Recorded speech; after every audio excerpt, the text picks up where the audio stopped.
Assalamualaikum warahmatullahi wabarakatuh.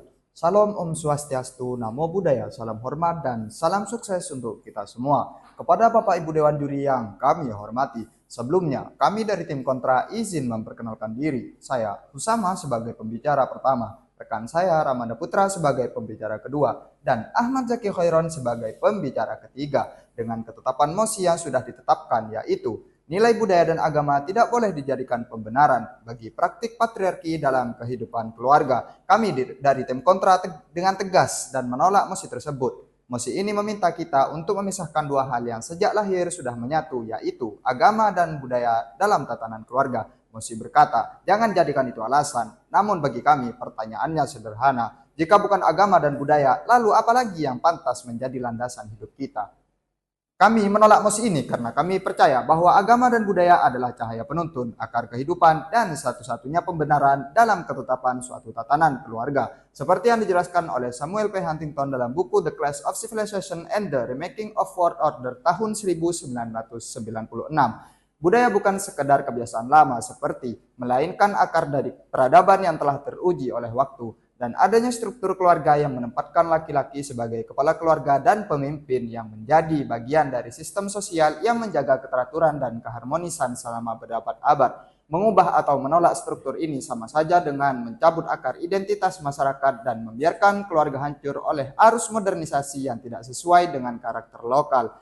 Jika agama dan budaya itu dihilangkan, maka akan memicu kericuhan besar bagi kehidupan keluarga, yang mana budaya dan agama sudah menjadi tradisi turun-temurun dalam kehidupan berkeluarga. Patriarki dalam rumah tangga dapat diartikan sebagai sistem yang menempatkan laki-laki, khususnya suami atau ayah, sebagai pemegang kekuasaan tertinggi dalam keluarga. Artinya, laki-laki sebagai kepala keluarga memiliki peran dominan dibanding perempuan. Struktur keluarga yang menempatkan laki-laki sebagai pemimpin bukanlah aturan sembarangan, melainkan hasil akumulasi kearifan lokal yang telah terbukti menjaga ketertiban selama berabad-abad. Menurut pandangan ini, budaya adalah jiwa bangsa. Jika kita menolak sistem patriarki yang ada dalam budaya, sama saja kita mencabut identitas diri kita dan mengikuti standar nilai dari luar yang belum tentu cocok. Bagian terdalam dari argumen kami secara filosofis, agama dan budaya bukanlah sekedar aturan, tapi identitas kita, patriarki yang kami bicarakan bukanlah soal kekuasaan yang kasar.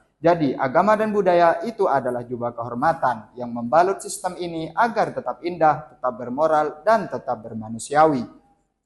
To exit everything to its right place, menempatkan laki-laki sebagai pemimpin sesuai agama dan budaya adalah bentuk fiat justisia yang sesungguhnya.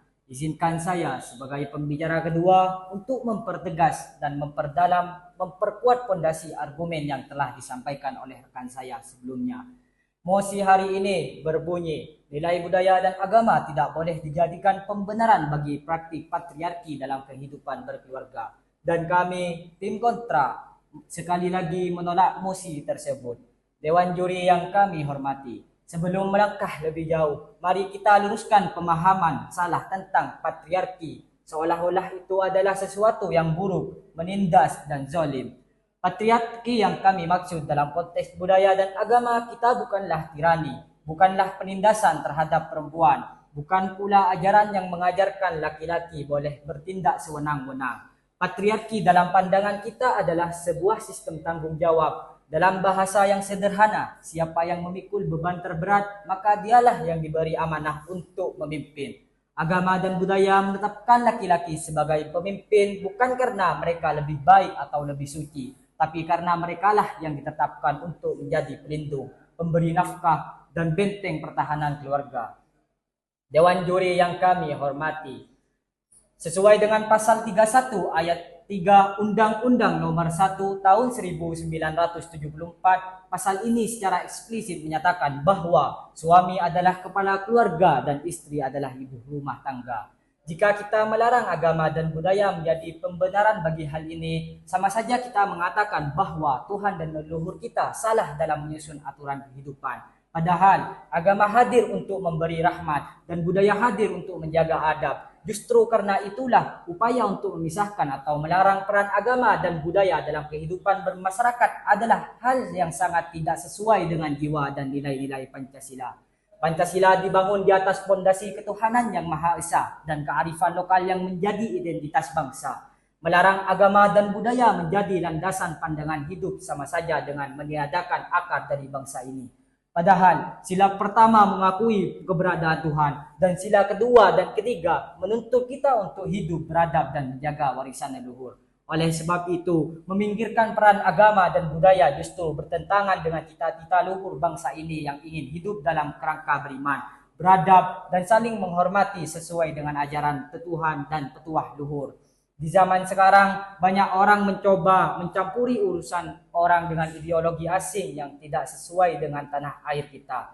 Mereka berkata, hapus peran gender, sama rata, sama rasa, dan dari segala hal. Tapi pertanyaannya, berhasilkah? Yang terjadi justru banyak rumah tangga yang retak. Suami tidak merasa bertanggung jawab penuh karena merasa sama rata. Istri merasa terbebani tugas ganda yang tidak jelas batasnya. Kehormatan luntur, sopan santun pun hilang. Mengapa? Karena mereka mencabut pembenaran tertinggi, yaitu agama dan budaya. Mereka menggantinya dengan pemikiran manusia sempit dan tren yang terus berubah. Kita tidak mungkin membangun rumah yang kokoh dengan fondasi yang rapuh. Dewan juri yang kami hormati, hanya agama dan budayalah yang menjadi fondasi yang tak tergoyahkan. Maka menjadikan keduanya sebagai pembenaran adalah satu-satunya cara menjaga keluarga agar tetap berdiri tegak. Ada anggapan keliru bahwa patriarki itu merugikan pihak perempuan. Justru dengan aturan yang berdasarkan agama dan budaya ini, kedudukan perempuan menjadi sangat mulia dan terhormat. Perempuan bagaikan ratu di rumahnya, menjadi pusat kasih sayang, serta pendamping hidup yang sangat dihargai. Patriarki yang sebenarnya itu justru melindungi perempuan, sehingga mereka tidak perlu bekerja berat di luar seperti laki-laki. Maka sangat salah jika mengatakan patriarki itu merugikan perempuan. Maka jangan salahkan sistemnya, tapi salahkan pelakunya. Karena patriarki yang benar adalah aturan yang adil, hanya saja manusialah yang kadang melanggarnya. Amira Wadud pernah berkata, yang patriarkal bukanlah Islamnya, tetapi penasirannya. Saya sebagai pembicara ketiga akan menyimpulkan dan menegaskan kembali argumentasi yang telah disampaikan sebelumnya oleh tim kontra yang menolak mosi bahwa nilai budaya dan agama tidak boleh dijadikan pembenaran bagi praktik patriarki dalam kehidupan berkeluarga. Pembicara pertama menjelaskan bahwa agama dan budaya adalah fondasi utama yang menjaga keteraturan dan keharmonisan keluarga. Bukan sekedar alasan praktik patriarki, akan tetapi kehidupan keluarga sudah mempunyai aturan ataupun struktural yang sudah jelas, yang mana adanya pemimpin dan pendamping, adanya pelindung dan pengasuh bukanlah penindasan, melainkan keadilan distributif. Pembagian peran yang sempurna agar rumah tangga tetap berdiri kokoh. Pembicara kedua telah memperkuat argumentasinya bahwasanya dalam konteks budaya bukanlah sebuah bentuk tirani, bukan penindasan, melainkan sebuah sistem tanggung jawab berbasis amanah. Sesuai dengan aturan Undang-Undang Nomor 1 Tahun 1974 tentang perkawinan. Dalam hal ini, kita sedang menjalankan fiat justisia, yaitu menempatkan suatu tempat pada tempatnya. Menjadikan agama dan budaya sebagai pondasi kehidupan bermasyarakat bukanlah langkah mundur, melainkan bentuk kesetiaan terhadap jiwa Pancasila, khususnya sila ketuhanan yang Maha Esa dan kemanusiaan yang adil dan beradab. Masih kurangkah kita menilai ajaran budaya dan agama dalam berkeluarga? Oh, tentu tidak, karena sudah jelas dan sudah fakta dalam Undang-Undang Perkawinan. Maka dari itu Dewan Juri yang kami hormati, sebagai penutup kami menegaskan kembali bahwa memposisikan agama dan budaya sebagai pondasi keluarga bukanlah sebuah upaya melanggengkan penindasan, melainkan sebuah ikhtiar untuk menjaga harmoni melalui struktur yang teratur. Sebagaimana disampaikan oleh para pembicara kami, patriarki dalam konteks ini adalah kearifan lokal yang adil, sebuah sistem distribusi tanggung jawab, bukan suprimasi tirani. Keluarga yang harmonis adalah keluarga yang memiliki nahkoda yang jelas, berlandaskan iman dan berjalan di atas rel budaya yang mulia. Itulah keadilan dan keindahan yang sesungguhnya.